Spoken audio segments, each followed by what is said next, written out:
I did go really deep into a depression. It was very scary. That was a hard time, though. There's nothing. It was really hard. It was really hard. A parent going through that. But I mean, I'm currently on Zoloft, so I just have very low dose, but I need something. So girl thing. Yeah, right? I'm like, girl. I got a sweatshirt that says "Hot girls take Lexapro." Yeah.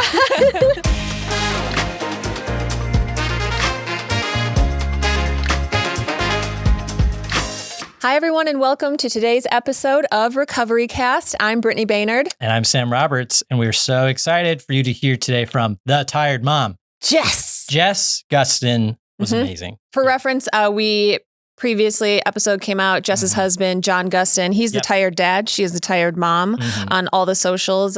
So John talked about his recovery story, and we get to talk to Jess about what it's like loving somebody through addiction and in their recovery, which is a really, really important side to tell. And as you know, life doesn't stop. Yeah. So she's also a mom at that time, a new mom. And so anyway, Jess, thank you again so much for coming on the podcast. It was so awesome. Yeah.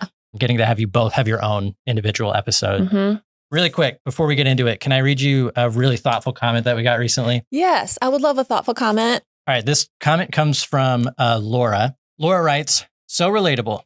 I remember walking into an AA meeting at 20 years old. Ironically, I'd been there before.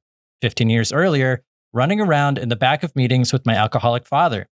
When I started struggling with alcohol myself, I knew exactly where to go. At one meeting, an old timer told me, "You're too young and pretty to be an alcoholic." That comment stuck with me more than I realized. For years, I pictured alcoholics as older men who just couldn't handle their drinking.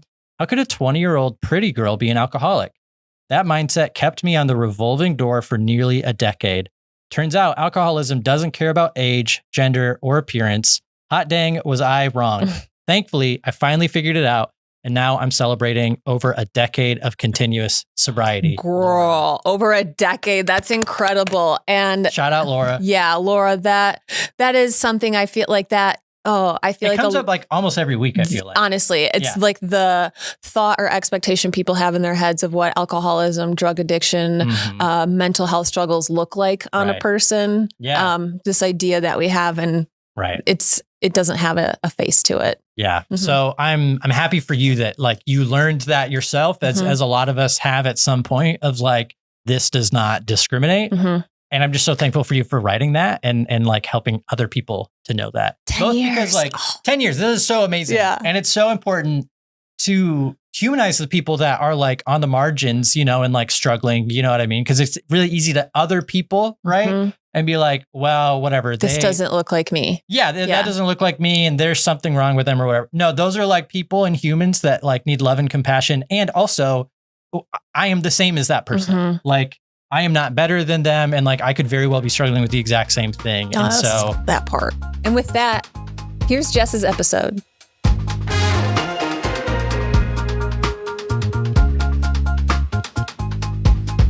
Hi, everyone, and welcome to today's episode of Recovery Cast. I'm Brittany Baynard, and today we are joined by Jess Gustin, the one and only tired mom. How are you doing? I'm good. How are you? So good. You look anything but tired. You are glowing. I don't think so. Oh my gosh. I don't think so, but thank you. No, I'm so excited that you've come here. So we had previously interviewed your husband, John. If you did not catch that episode, go take a look back. Amazing episode. And this is definitely going to build off that. I love this because we got to listen to his story and how he has been able to get through his recovery journey. And now we get to speak to you and kind of hear your side, also going through his journey, but also your own journey with mental health and postpartum depression while he's going through that. So let's get into it. I'm curious about your exposure to drugs and alcohol, like prior to meeting your husband. Okay. I grew up in a home where there really wasn't, there wasn't much. We didn't, like my parents, they weren't drinkers. I saw it kind of on the peripheral with my family. I had family members that had definitely struggled with addiction, usually with alcohol. But what that looked like to me was like so different than my husband's journey that I really, like they were, it was the type where you're like getting DUIs and they were having really big things happen. Yeah, like the consequences were very out there. Yeah. Yes. So I saw that and thought like that was what an alcoholic was or an addict. But my family was not, it wasn't big or anything. I was kind of like typical, started dabbling with drinking but just drinking when I was younger. I never wanted to go overboard. Like I don't have the addict personality. I don't have that in me. I'm not an addict for anything. John's always like, you are the worst addict I've ever seen. Like you can't even. You couldn't if you tried. No, he's like literally like you can't even go overboard with coffee. Like I'm very just not wired that way. So I just kind of was I would say normal. A normie? Normie in society where it was kind of like, teen years. I did a little bit of that. And then after high school, that normal, I didn't go away to college, but I was in hair school and had a lot of friends. Girl, same. I didn't go to college, but I lived here and we are a big drinking town. Yes. So it's like I experienced that. It was a huge drinking town in Northern Ohio too. Like that's, all winter, that's what you do. Yeah. You go out. It's like what bar are we going to? Every place, everything is surrounded by drinking. Every activity, everything They'll we did. They'll figure a way to put a beer in there. Yes. Yeah. And thank God I didn't have like that addiction thing because I never ended up going like overboard with it. And I always was like, I actually don't really like this that much. Like I would do it and it would be fun, but I always was like, I need to like pump the brakes a little, Yeah, you were able to like regulate yourself. Yeah, I was really able to regulate. So yeah, my experience was just kind of like that normal, no one was an addict. Thankfully I didn't have any of that trauma in my life. Well, okay, so I'm curious, how did you and John meet?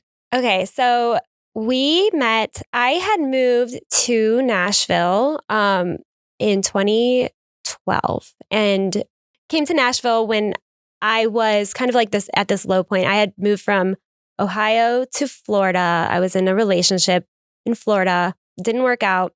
And then I just lived there. It was just me and my cat. And I was doing hair. I've been doing hair for like 20 years at this point now. But I was working at a salon. It was beautiful there. I loved Florida, but I was so incredibly lonely. Yeah. And I had a really good friend who lived in Nashville. She was like, hey, why don't you just move here? And then you can always drive home if you want to go home and see your family. I was kind of homesick. I was only 23. That's a huge move. Yeah. It was a big, huge move. And then, and so then I just all of a sudden went, okay, now I'm going to move to Tennessee. So I went there. I just had my friend.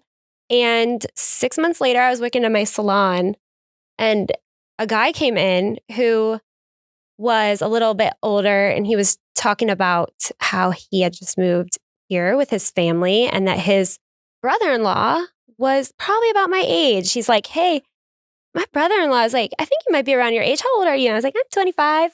He's like, oh, he's 26. Like, cool. An older man. And I was like, okay. I was not thinking much about it. I mean, I was like kind of thinking, he's a California boy? Like, I don't know about this. I don't know if he's going to even like, also I knew he's a personal trainer. I was like, I don't work out. He's not going to like me. Like, this is dumb. But he just, I don't know. He was like, let's just, if you want to, I can give him your information. So he gave John my Facebook. Yeah. So funny. Yeah. And so I didn't know this, but the brother-in-law called John and he's like, hey, I just met your wife. And he's like, shut up. And he's like, go on Facebook and look her up. And the best thing I think is that John had zero game. He just literally messaged me like 2 hours later and was like, hey. Really, and I was like, way to play cool. Yeah, wait. I'm like, no. And I was like, oh, okay. He's already talking to me, He's not even like doing the like make me wait thing. So he's like, just saying a couple things. He's like, can I call you? And I'm like, a call, not even a text? Call? Okay. You want to call me? That. Like we went straight from like, we're not even texting. We were Facebook messaging. And then we went to calling. We talked for like over 2 hours, just getting to know each other. And he's like, hey, would you meet for coffee tomorrow?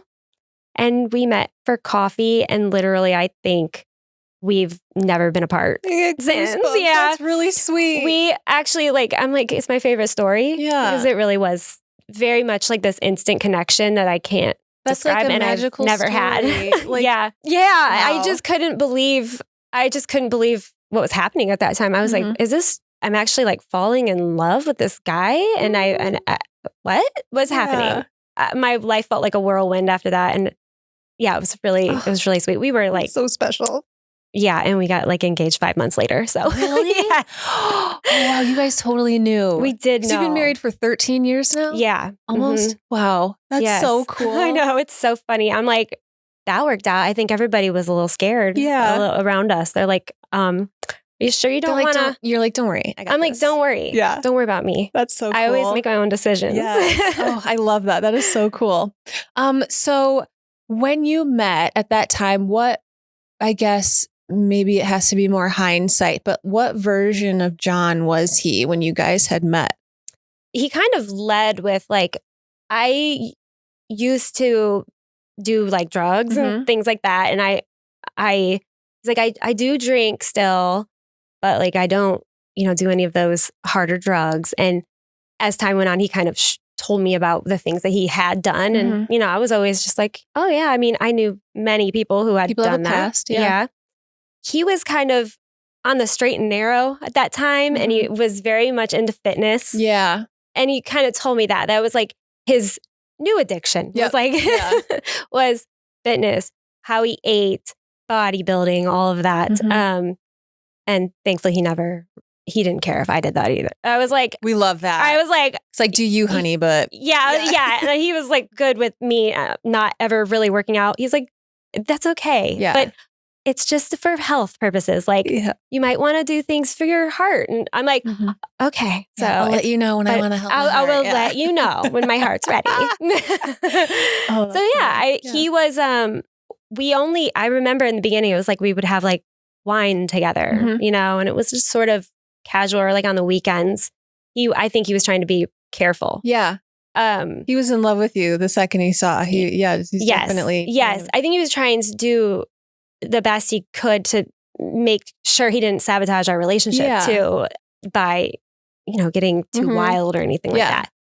So it kind of, and like the drinking for him really, it snowballed over time for us. I never really saw a problem until much later, like until he pretty much got sober. Like I didn't really know. Really? Like he's told you, I think like I was unaware of so much. Yeah. Just because I trusted him so much. So, and I still like, it didn't really like crush me to find out the things that he was keeping from me, but, because I understand why, like I understand him. He just loved you that much. He probably felt like if I tell you this, it could hurt you. Yes. Yeah. Yeah. But I'm like, no, our relationship got so strong over the last 13 years that it was like, I was like, I know you. Like, I know you through and through. And I know your intentions are always good. He had mentioned there was a couple times where he had stopped drinking for a while. Did he like tell you when he was doing stuff like that? He would tell me, used to, like in the probably middle of our relationship, probably when our kids were pretty young. I had like a big fear of him not drinking anymore, actually, because it was part of our lives so much that it felt like that was like, I don't get it. Like we have fun. Yeah. And I'm like, why can't you just control it? Kind of didn't understand. Like he was struggling mentally more than I knew. So so he's struggling, but like you guys in your relationship have had 2 kids together. Yeah. And you and I were speaking earlier, we've both suffered from postpartum depression. So there's been a point where he was dealing with drinking and pills while you're also going through something that is also kind of feels like a solo journey. I don't know if that's how it felt for you, but for me, it was like I could tell you everything that was going on, but it still felt like postpartum depression was a very solo journey. Oh yeah. No matter how much I shared with my partner.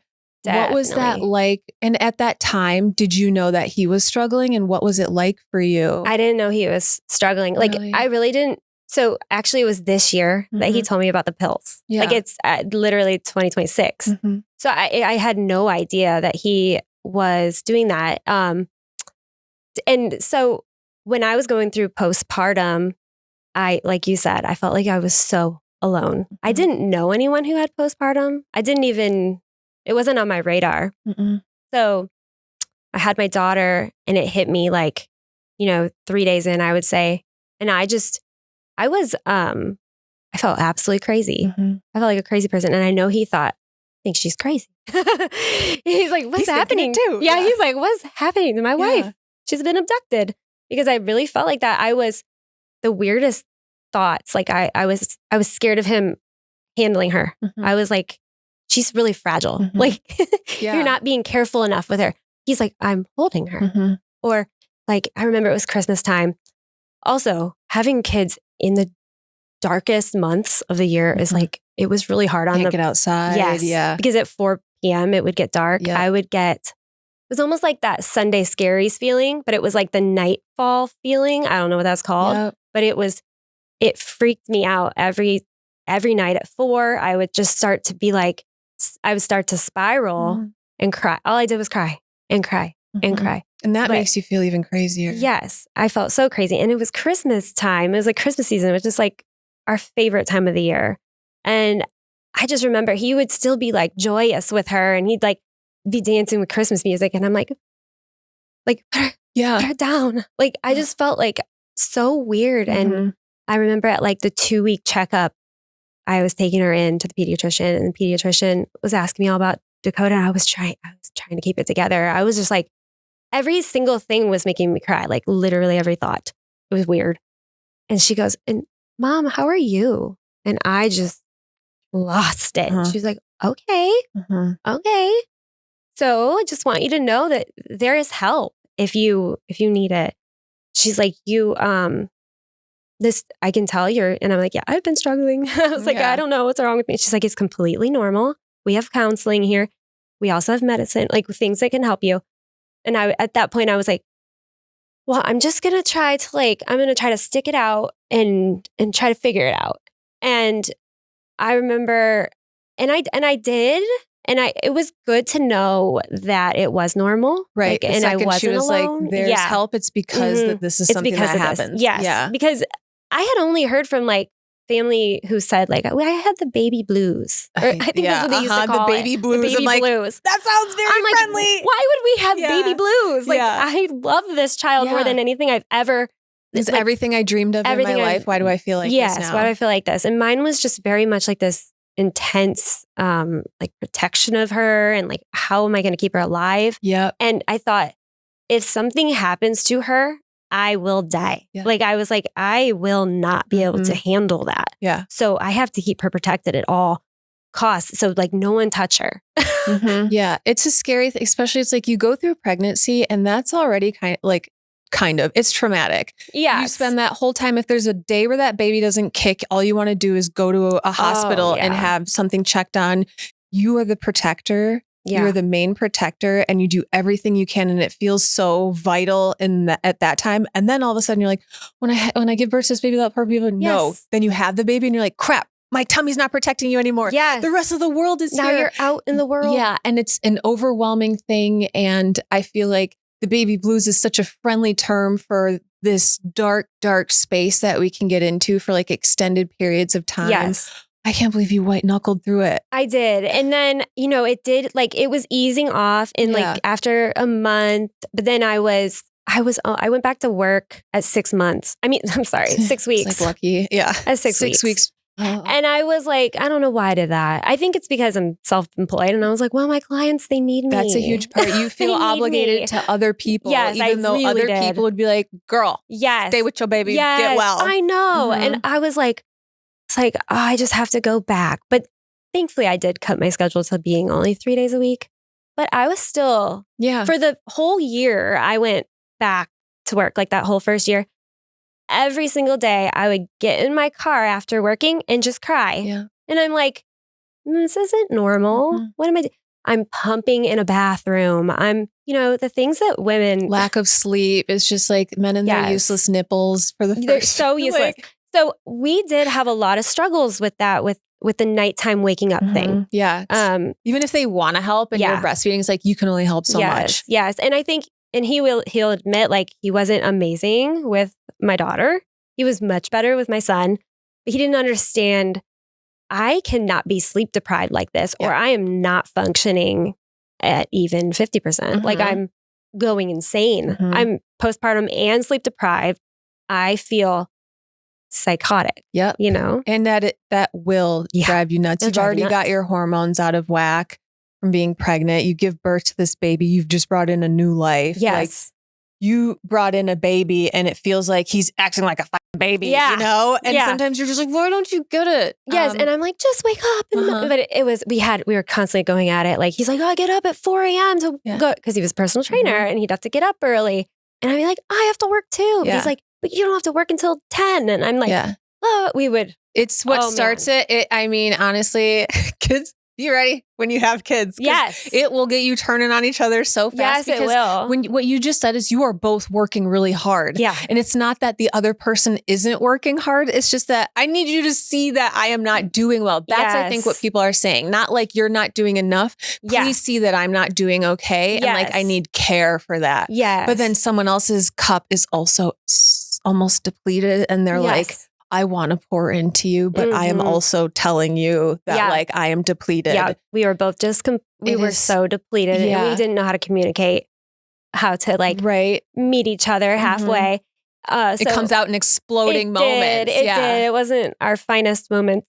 No, I feel like every couple can relate to that. Yes. Like, I will go with my crazy eye twitching, expecting the world to see it and to like start helping, and nothing happens. And then it's not until I start screaming where everyone's like, oh, I think she snapped. Oh, I snapped months ago. Have you seen my eyes twitching? Yes. I'm clearly twitching for months. Yes. And that lack of sleep on both sides. And it's so hard because at what point do you catch up? Like, when you are a parent, you can't turn it off. Yes. You can't be like, hey, kids, could you just like power off? I know. For a little bit, especially with newborns. Yes. And another thing, like, we did it all on our own. We didn't have any family. We had no place. And we also didn't ever have our kids in like a daycare. Oh, wow. So we just... No breaks. Oh my gosh, no breaks. We just passed off kids back and forth to each other, like back and forth from work. And it was a lot of work. It was great and rewarding in a lot of ways, but it also was a lot of stress. Yeah.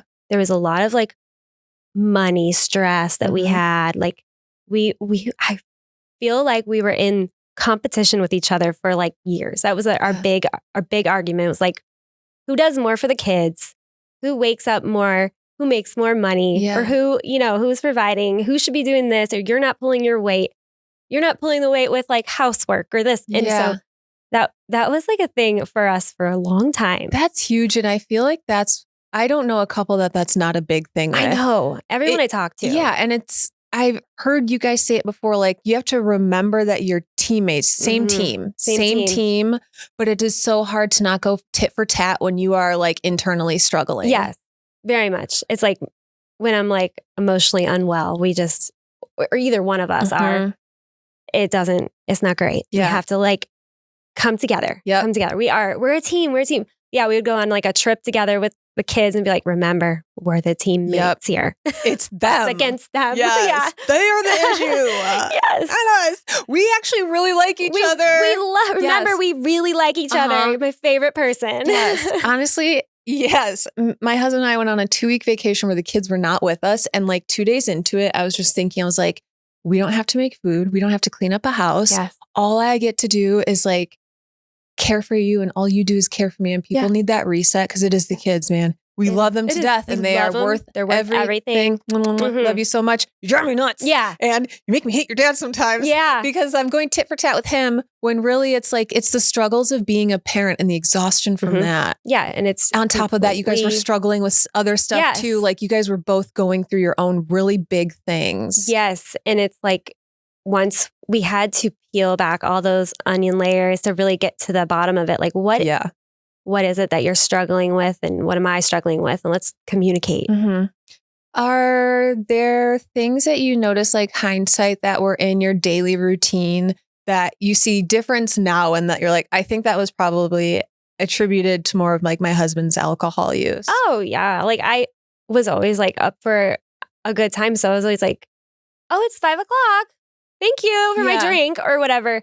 So we would, and it got to be unhealthy because we would inch it forward. Oh, it's 5:00 somewhere. Yeah. I feel like that's a lot of parent culture too. It is. And it was huge all over like TikTok when we were like 2020, when we first started like posting on TikTok. 2020. A lot of my content was about drinking. Like I was, this is haha, funny, you know? Showing up to like this little soccer game or something with like a tumbler of wine. Yes. One of my viral videos was about like sneaking alcohol with the non-drinking side of the family, like things like that. Yeah. So I definitely was always like there for the good time. Yeah. But it was, yes. And I was unaware. I was unaware that he was drinking more. Like I had no idea that he would go to get me a White Claw from the garage fridge.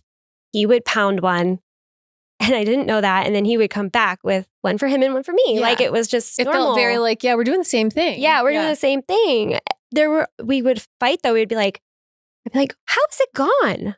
We had a 12-pack. We just bought it. He's like, you have more than you think. And I'm like, just gaslight. I didn't. I did not. I'm like, my max has always been 3. Quiet, girl, you're drunk. Yeah. He's like, you don't know. You got too drunk. I'm like, so yeah, I had no idea that all came out later. Yeah. It's like, okay, I see now. You're like, wait, this makes sense. Our recycling was always way more full than I assumed it should be. Yeah. What are some ways that you guys were able to lean on each other during your postpartum depression?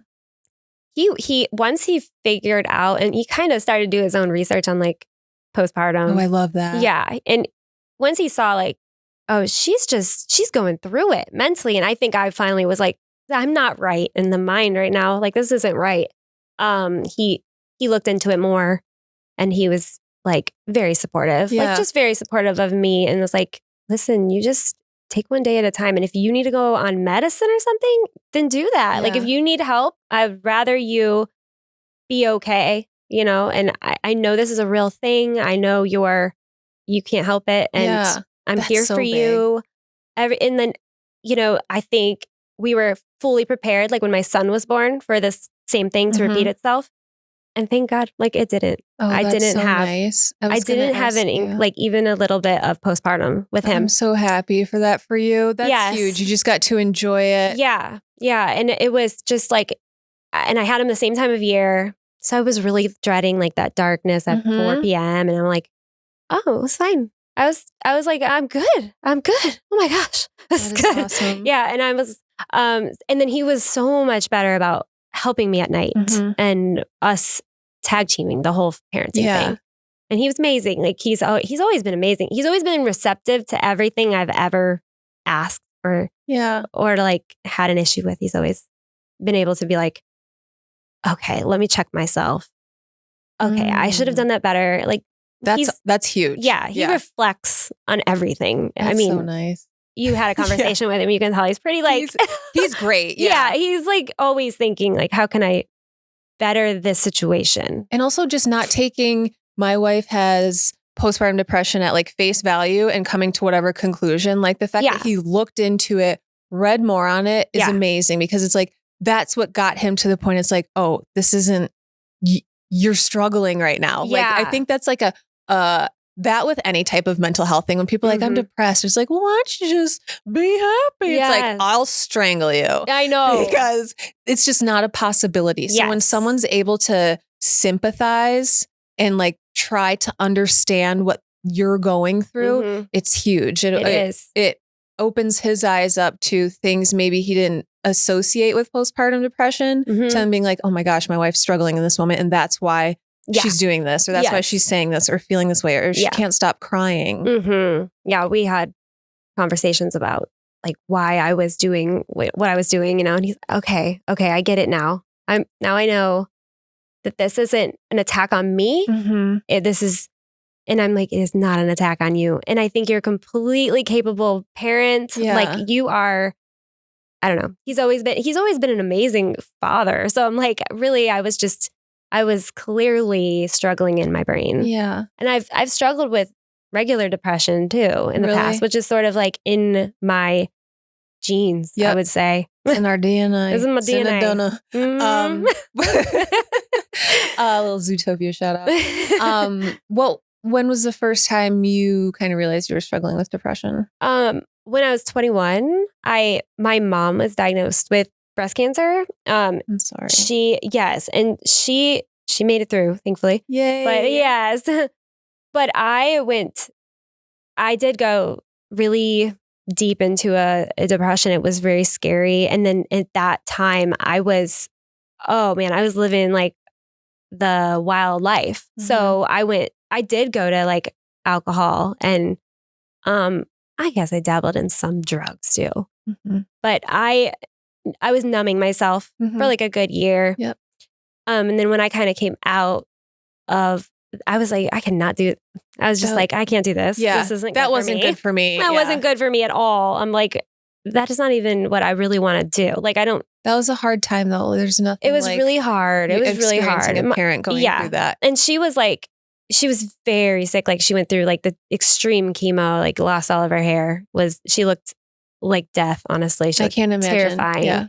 And I had a little sister who was only 8. Oh so my gosh. Just watching her have to like see that in our mom, like it was really hard.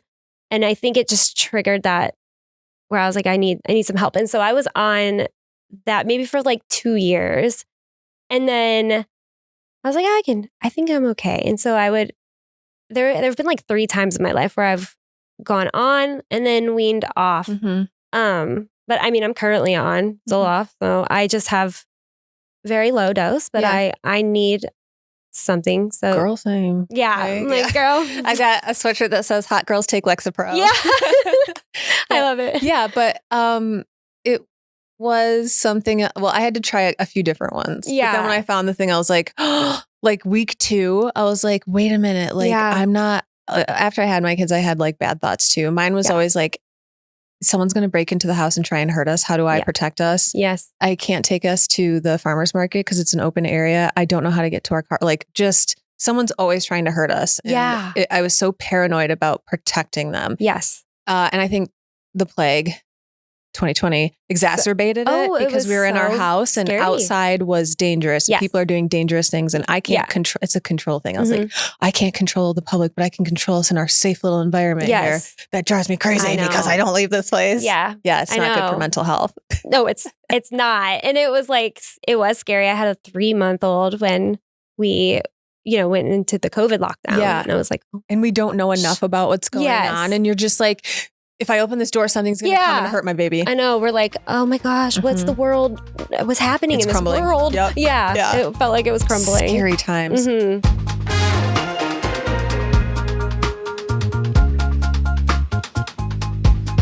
This podcast is brought to you by Recovery.com. Recovery.com is a place where anyone can find mental health or addiction treatment options specific to them. You can filter by location, price, insurance coverage, therapy type, mental health condition, levels of care, and so much more. Recovery.com is the best place to find mental health or addiction treatment for anyone, anywhere.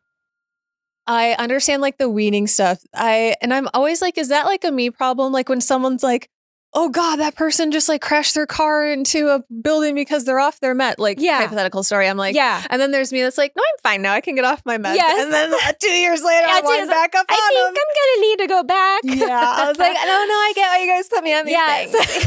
It's happened to me many times. Yeah. I'm like, John. Yeah. I think I'm going to need it. He's totally... Yeah. Once he learned about it all, I don't think he knew anything before he was married to me. Yeah. And I'm like, listen, these are the things that I'm thinking in my mind. They're not great thoughts. So I need to have something to not let me go down here because that's where I would go. I would have these like very scary suicidal thoughts. And I'm like, why is that coming into my mind? Yeah, like, why is it happening? Why am I like in the car, thinking about the car going off or something. And that's just... Why does it feel like, there's a point where I'm like, what if I don't turn here? Yeah. What if Yeah.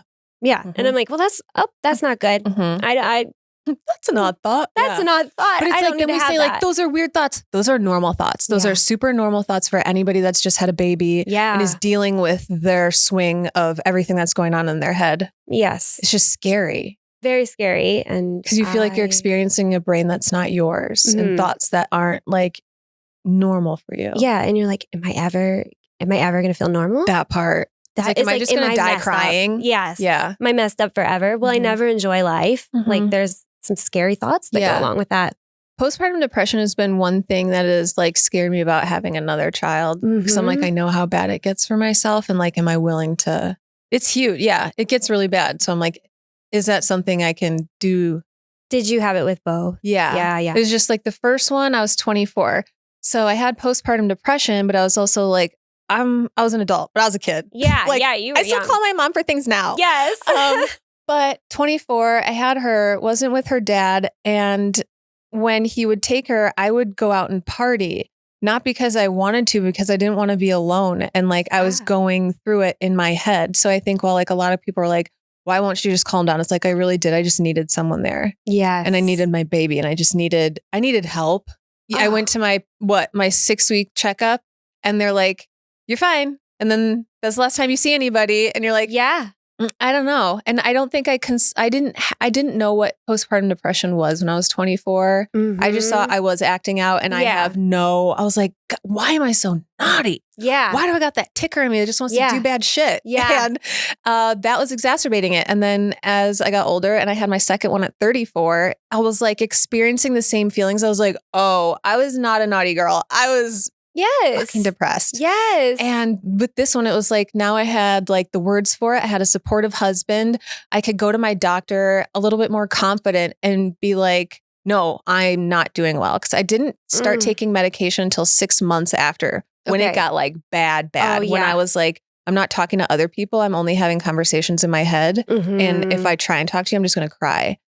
But like, I remember day 4 after I had my son, and we're eating lasagna that somebody had brought over. And I had on the same shirt that I had on for like the last 3 days. And it was this an Old Navy shirt that said strong on it. And it was just caked in like milk. Oh, and I'm like shoveling lasagna in my mouth, just bawling. And my husband looks over. He's like, are you okay? And I was just like, really? I know. That was me too. Yes. And it's just like, fuck, we are not alone going through this. But it just feels, to know that you're not alone. Like that was the biggest thing. I was like, okay. The happiest, jolliest people are going through it. Yeah. And you're like, oh, okay. Thank you for telling me that story. So there's hope. You can get better. Because yes, I was crying into my food too. I was crying. This is salty. Yeah. We were doing the craziest things with her sleeping situation too.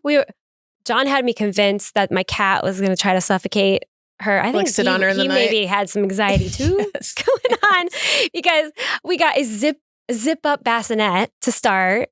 And I'm like, who is unzipping and zipping that thing when you have a little newborn that's getting up multiple times? Joke's on you, your cat knows how to unzip. Yeah. I'm like, the zipper is all loud and the baby wakes up again. I'm like, this isn't working. So we'd have to go. We were switching. I'm like, okay, let's try this place to sleep. Now let's try this thing. This snuggle me or this. And I remember we were in Target and we're like looking for another solution for her to sleep. And I'm like bawling in Target. I'm like, this is not What's wrong a with normal me? thing. Why won't my baby stop? What is wrong with me? And like, I can't get her to sleep. What if she never sleeps? It's like, they will one day. She sleeps. Like, you know, and she did actually, she was pretty good. She was by 6 weeks sleeping through the night and never was a wake her upper after that. I love that for you. But my son, every single night, multiple times until he was like 9 months old. So he just wanted to nurse all the time. My son was the same for a year and a half. And then we went on vacation. He stayed with my mom for 3 nights and she broke him. She broke him. Honestly, she let him cry. Yes, there was a vacation where Asher slept away from us, slept in the like pack and play in my dad and my stepmom's room. And he kind of stopped after that. I think they might have just not heard him or something. Which is my mom's like, I heard him and he wouldn't stop. So I just let him cry. I was like, yes, they like let him how cry. Could you? She's like, what do you think I did with you? I was like, yeah, I've got problems, girl. I know. I'm like, how traumatic. Are you okay? Yes, Asher? I know.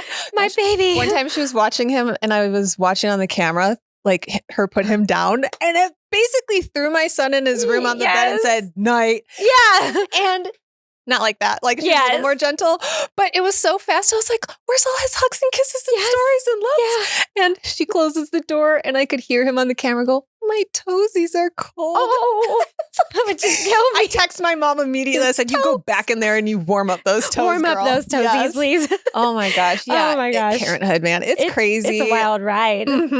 Yeah.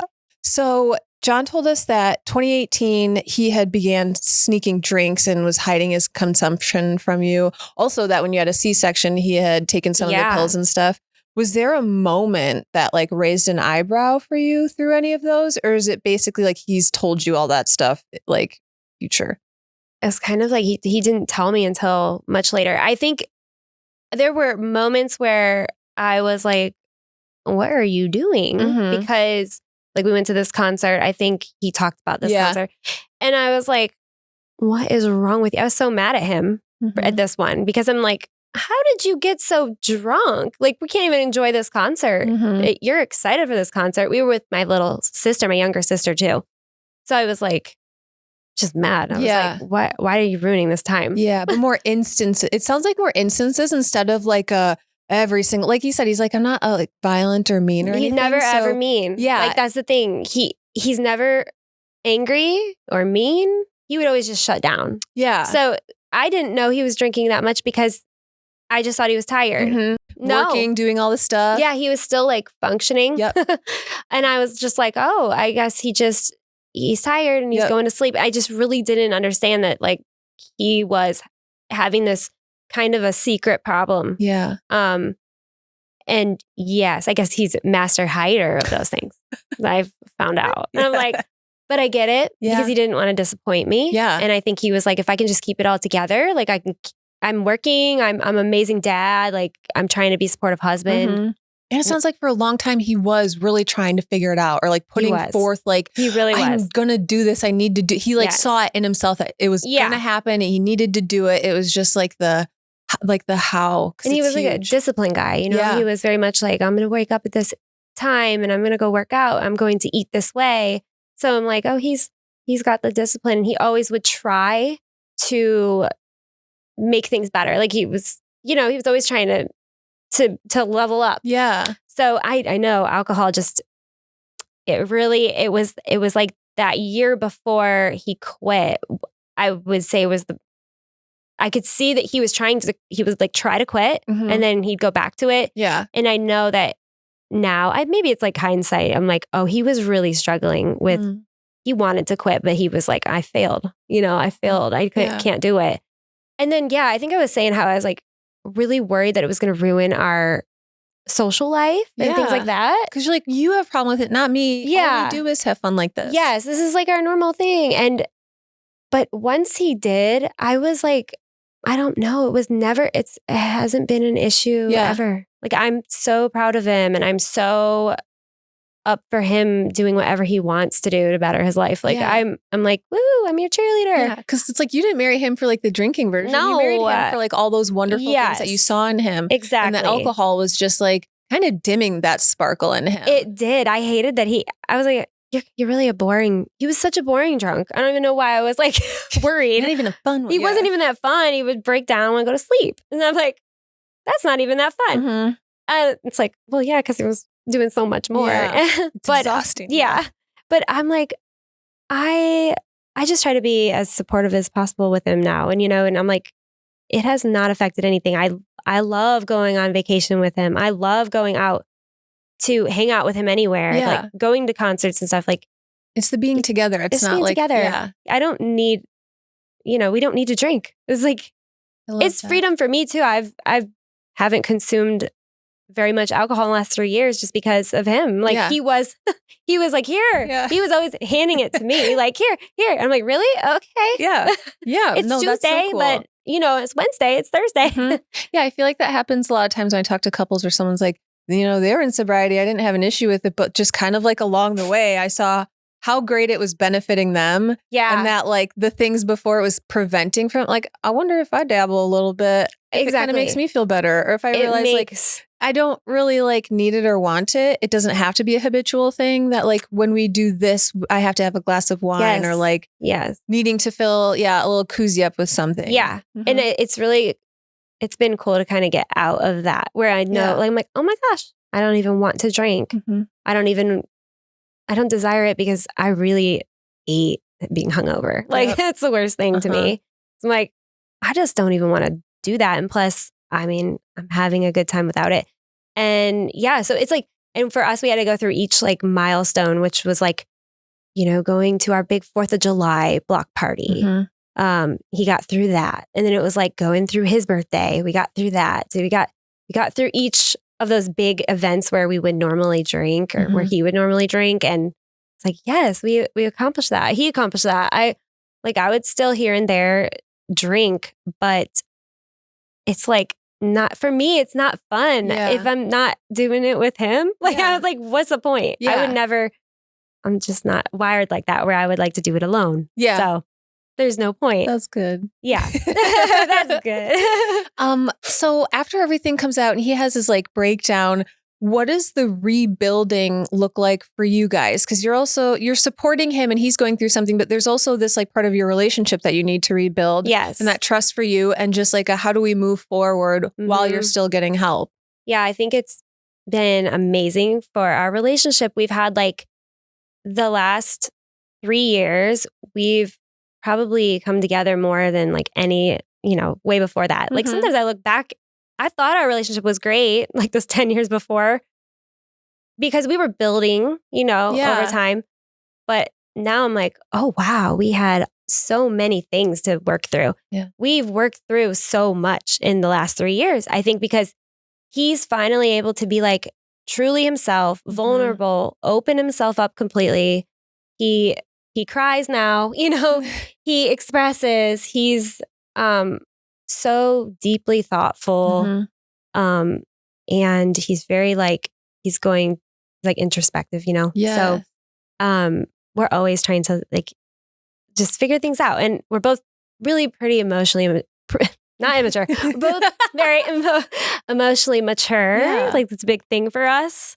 I want to always like understand where he's coming from. And he's the same with me. Like if we have a fight, we pretty much like end it right away because we now are like, wait, where's that coming from with you? Because what's wrong or something, or like what's going on? And it's like, he has to like dig deep and be like, okay, it's really this that's bothering me because of this. And it's like, okay, I understand that. Yes. I totally get it. Those are huge like relationship building moments because that person is now allowed to be vulnerable with what is really hurting them. And then that person who's being vulnerable is trusting you to then receive that information and like help in some way. Especially going through something as big as alcohol or a drug addiction. And then postpartum, it's like you guys have this relationship where you're able to like not just communicate, but communicate with the other person's interest. Yes. Like it's not just talking at somebody to get your stuff out. It's trusting that other person to then like really be listening,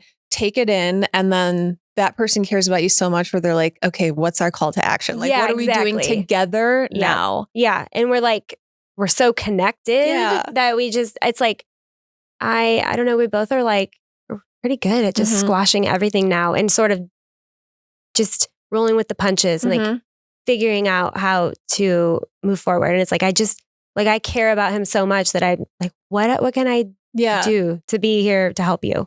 Like that's just, awesome. And I know it's reciprocated too. So it's like, it's really awesome. I am very proud of us. Like I'm proud of where we've been and like we have navigated it pretty well. And kind of on our own, like kind of just figuring it out as we go. And to model that like that communication with like in front of your kids too is huge because I'm sure that attributes to why they are so open and able to communicate the way that they do with you guys. They are. And I feel like, we're with our kids too. We're like building them brick by brick. And it's such a like process. It takes so much patience. It's like my daughter is so much like me. So I feel like I'm reparenting. Yeah.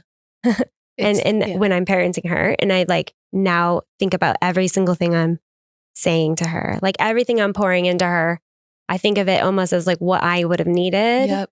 And I just we're both really good about like meeting her where she's at 9, you're like, hey, what is going on in that little mind? It's especially for it's like a daughter, me as a mother of a daughter, having the experience of her she's 14 now. So hitting certain ages that I was when like traumatic events had like divorce or being bullied or just like my depression kicking in. My daughter is me. She looks nothing like me, but that is like, we are 100%. That is my child. She acts the same way I did. I'm in so much trouble. But it's like, I see the things in her now, and to be able to have that with like, and offer that, it's like a double-edged sword, because you also want to be the person that you needed and like offer that stuff. Yes. But then when they do the things that you did, you have to then react with that same person. Yes. Because it's so easy to be like, I'm offering this gentle parenting and blah, blah, blah. But then when they do the thing, because they're your kid, that you would have done, you also have to be that gentle person and not revert back to the person who received it, or you as that child and reacting in that way. Yeah, you can't react in like, why would you do that? Like oh my God. Yes. They're kids and they do because they're kids and they make choices that aren't great. And yes, that's how I always am thinking about it with my daughters, who I'm like, okay, what did I need? And we're not like so gentle that we're not going to be also guiding. There's some tough love kind of stuff too, like that is good for someone. But our kids are going to know, like, my parents have my best interests at heart. Like, that's all they do is try to pour into us. Like, I'm just pretty, I don't know. I'm like, you guys are doing good. We're trying. Yeah. We try. We're not perfect. No one is. Can't strive for perfection. Can't strive for perfection. Yeah. But we definitely are like, my daughter's just, she's so funny. But yeah, like it takes it's taken until 9 to kind of like a lot of these things to actually kick in and actually make a difference. Like we're seeing like the fruit of it all now. Because you have to put the work in. You can't just have, well, I was nice once and I hope that they take that. No, it's like every single day showing up, having the patience. Yes. And I feel like we're like literally depositing into her like bank, you know, and then it's like, you know, that there's going to be a lot of people and situations like withdrawing from that bank. Yep. But we're just like trying to really just build it up, build it up so that she has everything. She has everything she needs there. Like she's got a good foundation. She's going to have her good foundation. She's going to know her worth. Yes. She's going to know. Yes, queen. Yes. Know your worth. How do you plan? I don't know. Have you guys chatted about how you plan on talking about drugs and alcohol with your kids? That's interesting. Yeah, I feel like him and I will have to have a lot of conversations about that, because it's like, how do we navigate that? Especially when I know. It's scary. Oh, it's so scary. So scary. Even like weed being laced with stuff. I was like, when that was a thing for me, you chose that. Like it is a really scary spot. And even with like my daughter, she's 14 now. Yeah. And we'll have like these talks. Yeah. But I haven't sat down and been like, look, I'll be your DARE teacher this month. Right. But she just listens to the podcast, so now she knows a lot of stuff. I'm sure she does. Yeah. I'll be like, when we get there, I'll be like, oh, okay, you can listen to this podcast. Yeah. They're going to tell you exactly. This is better than DARE. Sometimes I'm always like, do you have any questions after listening to that? She's like, no. I was like, really? Because I like, you never told. But yeah, probably does. It is definitely a conversation. I feel like I was like, gosh, we started having this conversation in like 5th grade. Yes, that's right. Because it's interesting. They're vaping in middle school. I know. I'm like, I was the kind of kid though that had they came, I'm like, what are drugs? What? Like I had no idea. I remember one time I saw a police officer smoking a cigarette and I started crying because I was like, he's doing drugs. He's corrupt. Doing drugs. My mom goes, he's probably undercover. Just such an innocent soul. When did that change? Yeah. Oh my gosh. When did that change? Yeah. I know. My dad was always a smoker. I was like, I will never touch that. Me at 14. Yeah. And then first, like my cousin's like, you want to try? I'm like, yeah. Yep, sneaking into the forest because somebody stole their parents. Like that's what it was. Marb 100s or Salem. We literally 100s. went like climbed a tree, and I'm like, what are we doing? I didn't even know what I was doing. You're like, take a puff and then pass it back, and then we gotta run. Yes, and then my cousin's like, here, drink the Sprite. The first drink I made myself was my freshman year of high school. I didn't know shit about alcohol. I mixed orange juice and Goldschlager. Ew. Maybe like kind of. I heard that snicker. Yeah, that was disgusting. Gross. Yeah. So this journey of yours started out with kind of describing you as like the normie. Like it was kind of just, not a ton of knowledge on addiction, not really exposed to it. But like today, I think you've got incredible knowledge on it. You have experienced and been able to like help someone walk through that journey. And you are like the tired mom helping out other moms every single day. What is something that you are most proud of about yourself today? What am I most proud of? You have a lot to be proud of. Like, what am I most proud of? I'd say I'm most proud of the family we've built. Like, honestly, it's amazing. I come from divorced parents. And I think you were mentioning that in the other one. Yeah, multiple step families. 5. Yes. Yeah. So that was my norm. That was like kind of, and like almost all of my family had been divorced. Like my grandparents were all divorced and I had like, what was I, like over 8 grandparents, you know, just, I had like all these. Nobody has 8. All of these grandparents, like everywhere. Which I always like, was like, oh, but that's okay. I get more presents. But that was kind of the norm, is like everybody breaks up. And I'm so proud of like how far we've come. I think a lot of people like kind of doubted me. I was a little bit wild with relationships when I was younger. I was like in a lot of different relationships and I was like moving on quick too. I would like 9 months, bye. And everyone's like, oh gosh, she'll never settle down. Look at her now, guys. Look at me now. Look at her now. And I really feel like it has been, it's been work, like of course, but thankfully I did pick an amazing person to go on the journey with. And I'm really proud of how we're raising our kids too. They're like the kindest kids. And they are ornery too.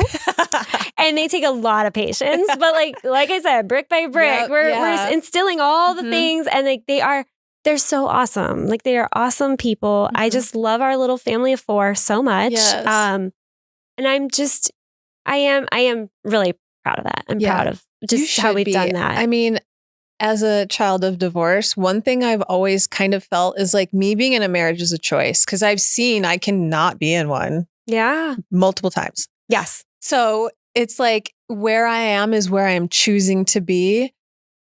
And then I met the love of my life and I was like, I would never walk away. Yeah. It's one of those things where you're like, I realized that like, and I'm willing to put in the work and I'm willing to, because I love this person more than anything in this world. Yeah. It was the first time in my life where I realized, I was the same way with relationships. Yeah. I was just like 9 months. Okay, bye. Like, next one, out of sight, out of mind. Yes. I was just like, I'm the next. This one isn't really, I'm not feeling it. I would fake cry in a mirror for a little bit. Yeah. Just get those tears in, but like, whatever. But it wasn't until I met my person where it was just like, oh, this is the thing. This is like that thing that I want to build. And I have so much like love and care for, and you kind of experiencing the same thing and then being like, I'm sticking with this person and we're going to work through it together. Like that is something you should both be really proud of, because you supported somebody through one of the hardest things that people have to go through. Yeah. And loved him through it. And he was also big enough to step up and say, I have a problem and I don't want to do this anymore for myself and for our family. Yeah. And I know. And I'm so thankful, grateful, whatever, that he was able to finally like break through all of that. And, you know, we're still working on things like, because I do think like once he got sober, even more of that, like his anxiety, all these things you have to tackle that you've put down with the alcohol or drugs or whatever. And so we're still working through things. He's still working through things like, you know, life is not, it's not easy. Like it's not easy. We've got to power through. And so that's our whole thing, is we just work together. I'm like, just tell me, be open with me. I'm always here to work on it. You know, it's like, it's worth it. You guys are both so great. Oh, thank you so much. You're great. Thank you. No, this has been awesome. I love being able to speak to people. I've been able to speak to like sisters, mother, daughter. Yeah. I love like the husband-wife relationship, because this is like a true, like, you're not blood. You can walk away, but this is something that you choose to help someone walk through, someone you care so much about. So thank you so much for sharing your story and your perspective of the story when it comes to getting through your husband's sobriety. I'm just really grateful to have you both here for that. Where can people follow you? What are your handles? I'm the Tired Mom. Yes. I think it's the Tired Mom everywhere. Yeah. She got that. She got that. And the Tired Mom and Tired Dad and Tired Mom podcast. Yes. Wherever you get podcasts. Oh, give it a listen. Great couple we stuff. Just talk. Yep. We just talk. We just like pretty much every time I just show up and like he starts talking and we both are just like, da, da, da, da, da, and then somehow time goes by. The and whole like, episode comes out. Whoa. Of it. Yeah. So we just have fun getting real. That's awesome. Relatable conversations for parents. Thank you again for joining us. Thank you. Thank you guys for joining us. We will catch you on the next episode of Recovery Cast.